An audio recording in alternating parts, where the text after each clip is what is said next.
আজকে আমি কি বানাবো দেখুন। এখানে মটর কলাই ভেজানো আছে, আলু রাখা আছে, আর এখানে কাটা আছে পেঁয়াজ, আদা রসুন মশলা। এটা হবে ঘুগনি। আমি কীভাবে ঘুগনি বানাই সেটা দেখুন। ঠিক আছে, তাহলে ঘুগনি কলাইগুলো ধুয়ে প্রেসারে দিয়ে দিই, একটু সিটি মেরে নিতে হবে।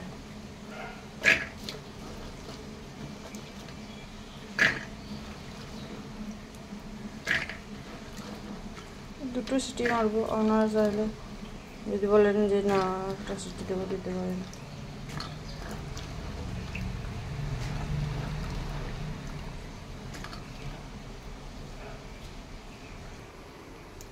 বেশি করে দিয়ে দিলাম সেদ্ধ করতে, সেদ্ধ হোক, দুটো সিটি করুক। বন্ধুরা, কড়াই গরম হয়ে গেছে আর কলাইটা সেদ্ধ হয়ে গেছে, নামিয়ে দিয়েছি। এবারে দিয়ে দিচ্ছি তেল, সরষের তেল দিয়েছি, আপনারা চাইলে সাদা তেলও দিতে পারেন। তেলটা গরম হয়ে যাক। তেলটা গরম হয়ে গেছে দেখতেই পাচ্ছেন।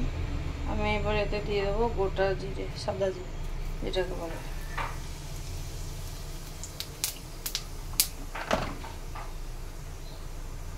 এবারে দিয়ে দেবো পেঁয়াজ।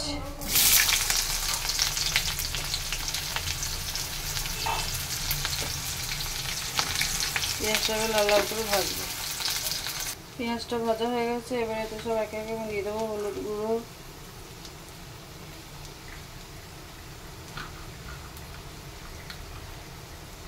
জিরে গুঁড়ো, লঙ্কা গুঁড়ো আর বেটে রাখা আদা রসুন দিয়ে দিলাম।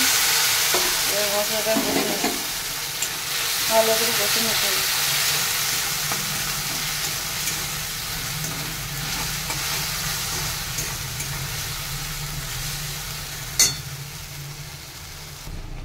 মশলা কষানো হয়ে গেছে দেখুন। এবার আমি কলাইটা দিয়ে দিচ্ছি, ঘুগনি কলাইটা।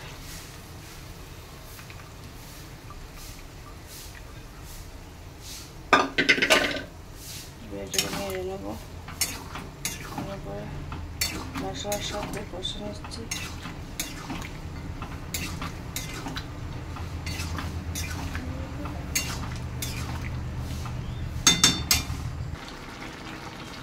এবারে স্বাদ মতো নুন দিয়ে দিচ্ছি।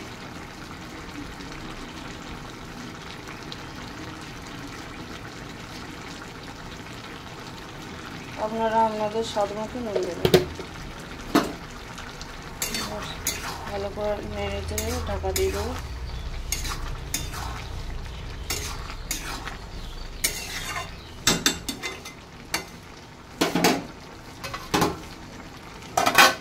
ঢাকা দিলাম, থাক 10।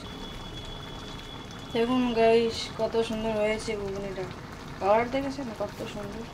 এইভাবে বাড়িতে বানিয়ে একবার খাবেন, আমাকে কমেন্টে জানাবেন কেমন হয়েছে। আমি ওটা ঢেলে একটা পাত্রের মধ্যে দেখাচ্ছি। এবার আমি ঘুগনিটা ঢেলে নিচ্ছি কড়াই থেকে।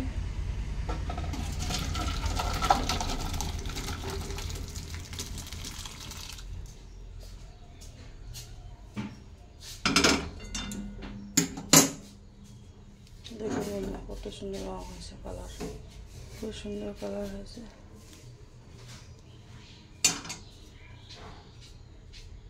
এইভাবে বাড়িতে বানিয়ে খাবেন, দারুণ সুন্দর, খুব টেস্টি।